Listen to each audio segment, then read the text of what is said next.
Posso ser preso por não pagar pensão? Olha, essa é uma pergunta que tira o sono de muita gente, e com razão. É um dos temas mais sérios do direito de família, e nesta análise a gente vai direto ao ponto para não deixar nenhuma dúvida. E a verdade é que, quando o assunto é lei, a coisa é bem preto no branco. Não tem muito espaço para talvez.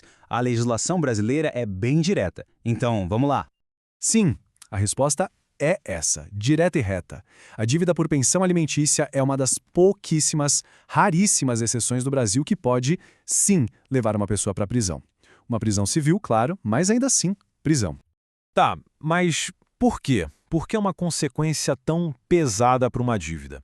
Para a gente entender isso, a gente precisa olhar não para a ideia de punição, mas para a intenção que está por trás da lei. E o ponto-chave é exatamente este. A prisão por pensão não é um castigo moral, do tipo, você foi uma pessoa ruim. Pensa nela como uma ferramenta de pressão, sabe? Um jeito que a lei encontrou de forçar o pagamento. O foco total é garantir o direito à sobrevivência de quem depende daquele dinheiro. E claro, na justiça tudo tem nome, né? Esse procedimento todo tem um nome técnico. É o chamado rito da prisão. Ele está todo detalhado lá no artigo 528 do Código de Processo Civil e é basicamente o caminho legal específico para esse tipo de cobrança. Beleza, mas como é que isso acontece na vida real? Como é que uma dívida, de repente, vira uma ordem de prisão? Vamos seguir o caminho das pedras, o passo a passo, na justiça.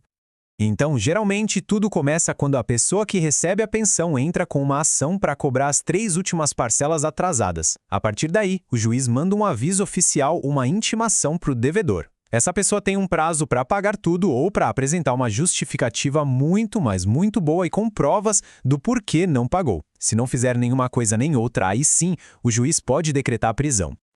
E essa prisão não é por tempo indeterminado, viu? Ela tem um prazo, que pode variar de 1 a 3 meses. E um detalhe super importante, o regime é fechado, mas a pessoa fica numa cela separada dos presos por crimes comuns. Isso porque, de novo, não é um crime, é uma medida para pressionar o pagamento da dívida. Agora, muita atenção aqui, porque a gente vai entrar numa parte que gera uma confusão danada. Vamos quebrar alguns mitos que, se a pessoa acreditar, pode acabar complicando muito a situação. Esse aqui é talvez o erro mais comum e mais perigoso. Muita gente pensa, vou depositar um pouquinho, qualquer valor, só para mostrar que tenho boa vontade. Esquece. Isso não impede a prisão. Para a ordem de prisão ser suspensa, o pagamento tem que ser do valor total que está sendo cobrado no processo. E é fundamental separar as coisas. Uma coisa é a prisão. Outra coisa bem diferente é dívida. A prisão é a ferramenta de pressão. A dívida continua lá, firme e forte.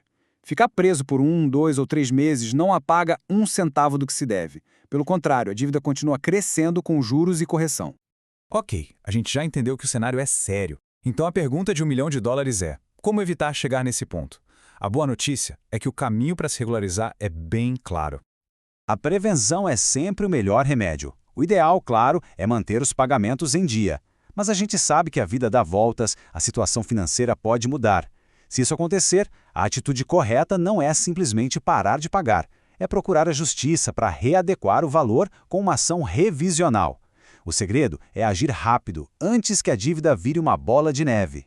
E nessas horas, a orientação de um especialista como o Dr. Marcos Palma, que é um advogado que cuida justamente das famílias, pode ser decisiva para achar a melhor saída.